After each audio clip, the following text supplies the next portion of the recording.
Marketplace sebagai wadah start barter pada enclosed mainnet yang akan menentukan nilai Pi saat open mainnet. Berdasarkan dari semua itulah, Pi akan dibutuhkan dalam segala bidang bisnis baik skala kecil maupun skala besar di masa yang akan datang.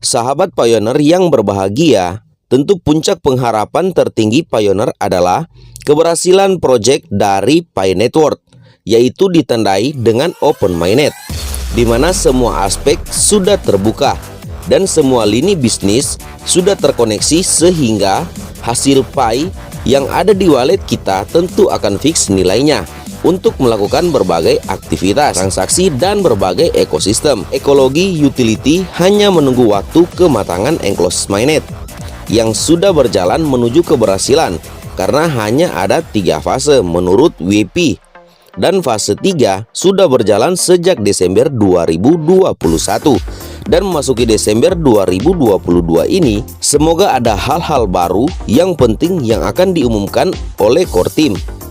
Nah sahabat Pioneer, mungkin sebagian dari kita sudah melihat video tentang Bitcoin ATM mesin withdraw yang tutorial penarikannya dilakukan oleh seseorang. Lalu ada yang menyeletuk di komen itu BTC atau Bitcoin, bukan Pi Network atau Picoin. Iya, yang bilang video itu Pi siapa?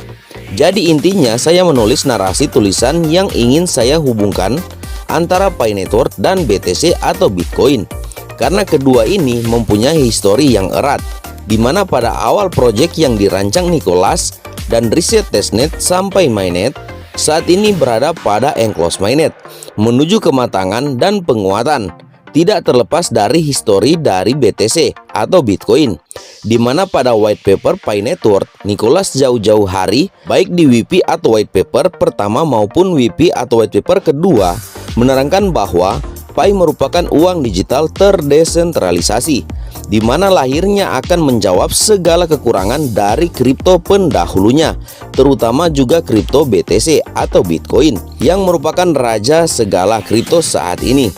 Hal-hal yang ditekankan dan ingin dicapai Nicholas dari perkembangannya yang akan melampaui BTC. Yang pertama, BTC pada awal dikembangkan dalam hal melakukan penambangan dengan menggunakan perangkat komputer atau node atau PC dengan spesifikasi tinggi dengan menggunakan banyak komponen pendukung yang tentu biayanya sangatlah mahal yang bisa diakses hanya oleh orang-orang tertentu saja. Yang kedua, dalam melakukan penambangan, tentu node adalah hal yang sangat penting dalam jaringan blockchain yang merupakan pencatatan dengan algoritma yang melindungi firewall, namun di BTC atau Bitcoin masih lambat untuk melakukan transaksi. Yang ketiga, tentu dengan penggunaan perangkat yang rumit dan komplit membuat boros energi dan ada pengaruh terhadap lingkungan dengan pancaran radiasi yang ditimbulkan. Yang keempat, BTC atau Bitcoin telah gagal menjadi mata uang digital karena dibangun dengan tujuan komoditas yang diperjualbelikan, namun memiliki fluktuasi yang signifikan dengan range presentasi kejatuhan sangat tinggi dan gagal menjadi stablecoin. Tentunya makanya sangat berisiko jika dijadikan aset jangka panjang. Berangkat dari histori itulah, Pi Network atau Picoin diciptakan untuk menjawab kegagalan itu dengan berbagai pengembangan teknologi saat ini dan sistem yang belum ada pada kripto-kripto sebelumnya dengan keunggulan yang melebihi BTC. Di antaranya penambangan Pi dilakukan lewat handphone, dan ini dilakukan agar orang-orang bisa dengan berbagai latar belakang baik ekonomi, profesi maupun pemahaman terhadap kripto bisa ikut serta melakukan penambangan yang tidak didapatkan pada kripto sebelumnya seperti pada BTC. Yang kedua, walaupun menggunakan handphone yang diremehkan berbagai pihak, namun mempunyai kecanggihan sistem di mana menggunakan Web3 atau Web3 yang berjalan di blockchain dengan perlindungan firewall yang menjamin keamanannya dan transaksi yang dilakukan sangat cepat dengan hitungan menit saja, bahkan hanya dalam hitungan detik pun bisa terlaksanakan. Berbeda dengan transaksi dari BTC, maupun di bank-bank konvensional serta mempunyai node yang terbanyak. Ada 360.000 lebih. Node jauh melebihi BTC dan ETH. Ini salah satu hal terpenting yang akan menguatkan jaringan utama atau mainnet pada Pi Network menuju open source atau open mainnet. Yang ketiga, Pi bertujuan menjadi mata uang digital, bukan aset komoditas yang diperjualbelikan di bursa exchanger, sehingga nilai listing nanti akan bernilai tinggi yang bisa kita langsung gunakan sebagai transaksi berbagai kebutuhan primer, sekunder maupun tersier. Artinya segala pemenuhan kesejahteraan bisa menggunakan Pi Payment. Karena itulah Pi menganut konsep kesejahteraan, bukan konsep semata-mata mencari kekayaan. Yang keempat, Pi dibangun dengan dukungan penuh dari ekosistem ekologi utility yang mencakup segala lini dan aspek-aspek bisnis yang tidak ada pada kripto sebelumnya, karena tidak didukung seperti halnya pendukung di Pi Network seperti BTC atau ETH. Atas dasar histori tersebut, maka beruntunglah kita menjadi bagian dari Pi Network saat ini, yang terdiri dari berbagai kalangan maupun segala tingkat, baik memahami kripto maupun yang masih awam tentang kripto, yang mempunyai cita-cita yang sama dan kedudukan yang sama dalam melakukan penambangan atau mining. Karena kita adalah pionir, di mana pionir adalah perintis atau bisa dikata juga sebagai pelopor yang ikut andil dalam menyukseskan proyek atau keberhasilan dari Pi Network ini yang dirancang oleh Dr. Nicholas Kokalis. Berdasarkan dari semua itulah, Pi akan dibutuhkan dalam segala bidang bisnis, baik skala kecil maupun skala besar di masa yang akan datang, dan akan memberi dampak keuntungan bagi keterlangsungan bisnis pelaku usaha, baik barang maupun jasa. Perbankan merupakan ekologi yang kuat sinerginya terhadap Bitcoin karena menyangkut mata uang. Lalu lintas moneter tidak lama lagi, tentu dunia cryptocurrency akan diadopsi perbankan. Dan saat ini terbukti dengan adanya pembangunan atau diciptakan CBDC, yaitu Central Bank Digital Currency. Dan yang terkuat mata uang digital saat ini tentu Pi, bukan kripto konvensional yang berada saat ini. Itu bisa dibuktikan dengan nilai komunitas terbesar kripto saat ini.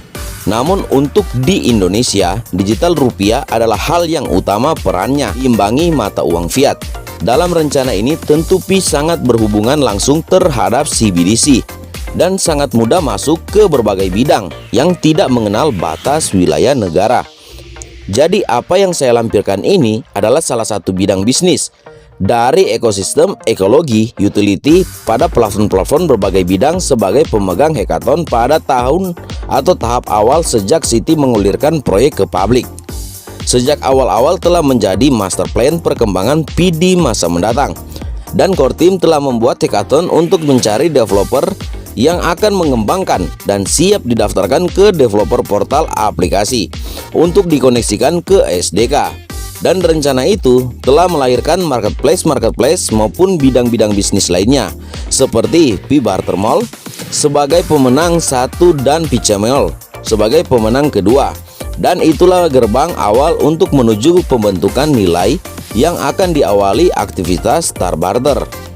Jadi kaum yang terus menyinyir atau nyinyirun yang menganggap bahwa kita pioneer hanya klik petir dan menyamakan Pi seperti kripto-kripto lain dengan analisa micin mereka, itu hal yang salah besar, karena keunggulan dan keuntungan mengikuti Pi Network sangatlah jelas. Yang pertama, Pi Currency yang awal-awal fokus menjadi mata uang digital yang terdesentralisasi tanpa ada pihak yang mengatur, karena berbasis blockchain tanpa sekat wilayah maupun negara.